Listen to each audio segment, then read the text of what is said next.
Eu tenho muitos motivos para regozijar no Senhor. Como é gostoso quando nós estamos na presença de Deus, Deus fala conosco de diversas maneiras.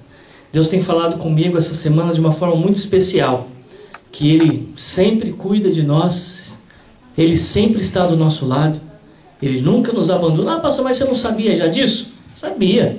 Mas tem momentos na nossa vida que nós temos que provar um pouquinho disso na nossa vida real. E Deus tem feito grandes obras.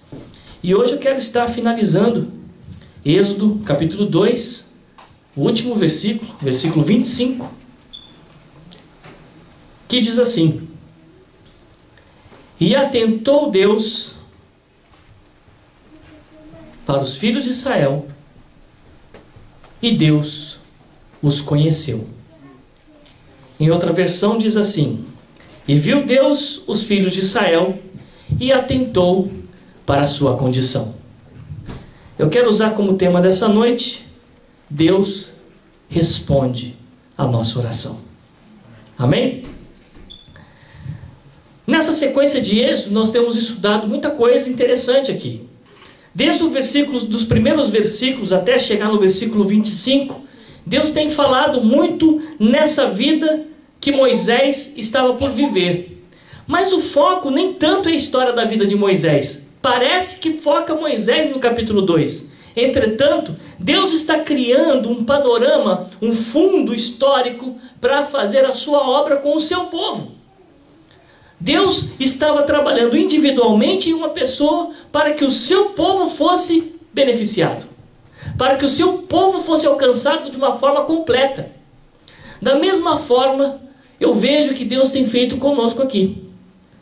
Deus tem trabalhado muito com o pastor Pedro, em vários aspectos, permitiu que ele fosse até para o hospital, deixou todo mundo com o coração na mão, e o dele não estava nem querendo funcionar direito, mas Deus tinha propósitos, e Deus então trabalhou com o pastor Pedro, porque Deus tem uma obra muito grande, não só com essa igreja, mas é com o seu povo aqui no Cape Cod, e eu acredito nisso, que Deus tem trabalhado em diversas áreas, em diversos lugares diferentes, para trazer um despertamento espiritual. E eu tenho percebido que Deus está agindo, que Deus está atuando, para trazer para o seu povo uma grande libertação. Ah, pastor, mas o povo dentro da igreja está precisando de libertação? Isso você mesmo vai responder, pensando todas as coisas que têm acontecido no mundo espiritual, em volta, em outras igrejas, em nossa igreja, na situação que a igreja dos últimos dias está vivendo. Nós muitas vezes olhamos a igreja carente e precisando de realmente uma libertação de sentimentos, uma libertação de falsas doutrinas, uma libertação de costumes, uma libertação de tantos conceitos e preconceitos. Porque no céu, para entrar lá, não é o conceito humano que leva o homem para o céu. Não é verdade? Não é. Não é o preconceito que também nos levará ao céu. Porque na rua, eu sei que tem uma rua só. Não ouvi falar de várias ruas lá no céu. É uma cidade, mas que tem uma rua só. Deve ser uma rua bem comprida. E o mais interessante é que não tem uma rua que é para a Assembleia de Deus, outra para Batista, outra para Igreja Presbiteriana. Não. Nós moraremos todos juntos no céu. Então no céu não haverá discriminação, graças a Deus por isso. Não haverá preconceito, aleluia por causa disso. Lá no céu não haverá nem rico nem pobre, porque senão, coitado de mim, seria difícil. Mas Deus tem feito de nós ricos espirituais, para que nós pudéssemos entrar no céu e celebrar com Ele. Aleluia por isso. E eu vejo Deus trabalhando aqui, dentro da história, preparando um líder, para que fosse usado para libertar o seu povo de uma situação de cativeiro. Esse cativeiro era físico, entretanto representa nada mais e nada menos que o cativeiro espiritual que a igreja de Cristo vive. A igreja do Senhor está precisando desatar os nós daquilo que amarra o crescimento e não faz ela andar. Em vez da igreja andar, a igreja está desandando. Ô, pastor, o que significa isso? Desandar. Tem no dicionário? Estão colocando essa palavra no dicionário de uma forma até mais forte e pejorativa. Porque as coisas, quando desanda, significa que ela deu tudo errado. A igreja de Cristo, ao invés de representar a glória do Senhor aqui na terra, ao invés de representar o reino de Deus na terra, muitas vezes está representando o seu próprio reino, a sua própria glória. E a igreja fica limitada em fazer as grandes obras que o Senhor quer que a igreja faça. Mas nós vemos que Deus começou a trabalhar com o seu povo de uma forma interessante. O povo de Deus já estava vivendo 400 anos cativos no Egito. E nesses 400 anos deu tempo para esquecer muita coisa. E como? Porque eu já não lembro o que eu comi ontem. Então imagina se passar 400 anos e eu estiver vivo. Quantas coisas vão voar, vão sumir da minha memória? Porque a memória do homem é curta. E como é curta? Lembrar das coisas erradas parece que é muito mais fácil, não é? O erro dos outros, não o meu, claro. O erro dos outros é fácil lembrar. Lembrar que tal pessoa fez alguma coisa errada é muito fácil. É só olhar para ela, a primeira coisa que você lembra é aquele camarada lá fez isso. Agora, lembrar das coisas que Deus tem feito, parece que muitas vezes nos esquecemos com muita facilidade.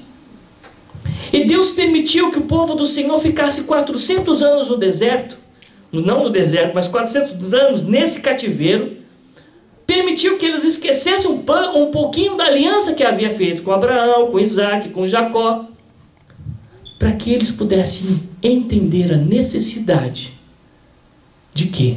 De serem ou de se tornarem dependentes de Deus.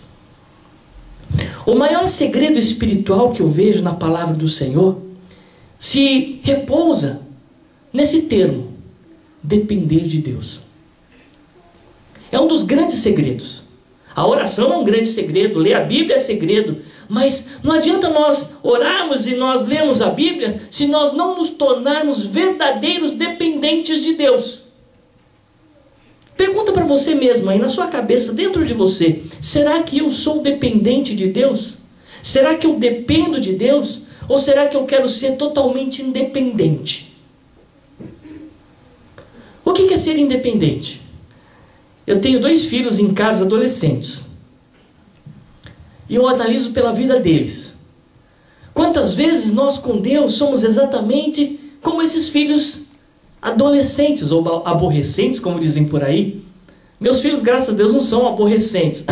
Mas quando a gente analisa um pouco a atitude dos nossos filhos, a gente começa a reparar o quanto nós também somos assim, bem parecidos para com Deus. O povo de Deus aqui havia se esquecido de Deus. Não totalmente, mas tinha colocado ele um pouquinho ali de lado. Eles não estavam precisando assim de Deus. Afinal de contas, enquanto José estava vivo, eles tinham todas as regalias que o reino tinha para oferecer. Tinham a melhor terra, tinham o melhor celeiro, tinha tudo ali perto deles. E tinha José, que era o governador do Egito.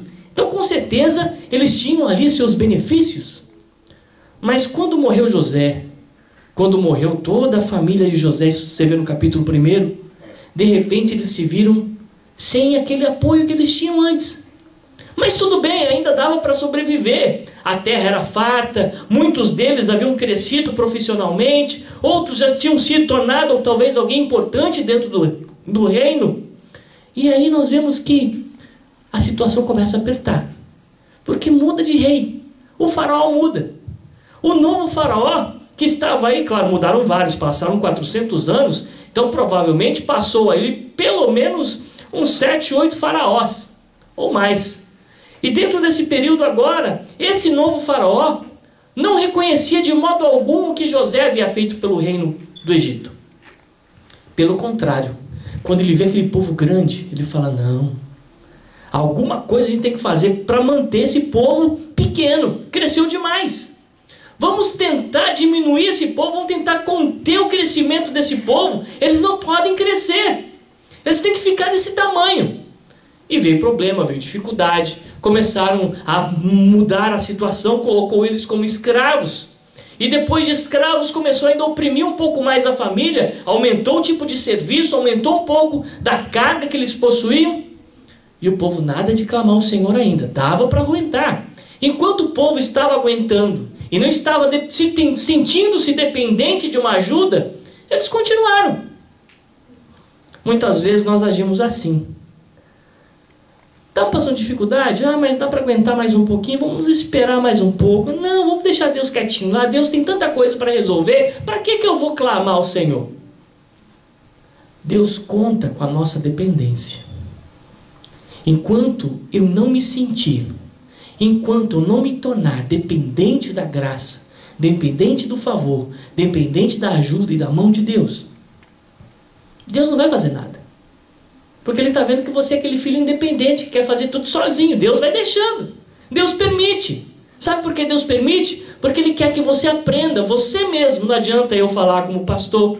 Não adianta o pastor Pedro falar, chacoalhar você, brigar, colocar você em disciplina. Porque se você não entender que você precisa reconhecer essa dependência, ninguém pode fazer nada. Por isso que Ele deixa o Espírito Santo tentando todo dia ali, semeando uma palavra chamada convencimento. Ele tenta convencer você que você precisa se tornar esse dependente. Não é convencimento de ser convencido, não. Porque tem gente que não é convertido. Tem gente que é convencido. É diferente, tem que tomar cuidado com as palavras. São trocadilhos, mas que fazem muita diferença.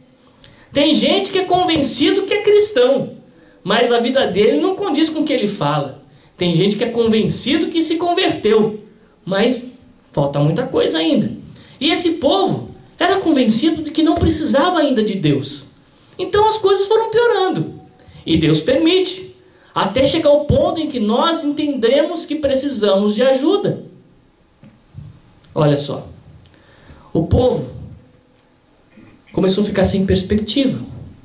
Porque José, o sonhador, aquele que tinha todos os sonhos nas mãos e sabia o que queria, havia morrido. Toda a sua descendência também morreu. Não sobrou ninguém que lembrasse exatamente qual era o sonho que José tinha. E não só o sonho dele. Talvez ninguém lembrava de fato da aliança que Deus havia feito com Abraão, com Isaac e com Jacó. E quantas vezes nós mesmos nos esquecemos, e não se passaram nem 400 anos, mas muitas vezes nós também nos esquecemos da nossa aliança, do nosso compromisso com Deus. E é por isso que Deus permite que situações aconteçam. Ele vai deixando você entender que você precisa. E de repente esse povo que esqueceu o pacto começou a perceber que a pressão começou a aumentar. E nisso Deus estava então trazendo uma providência.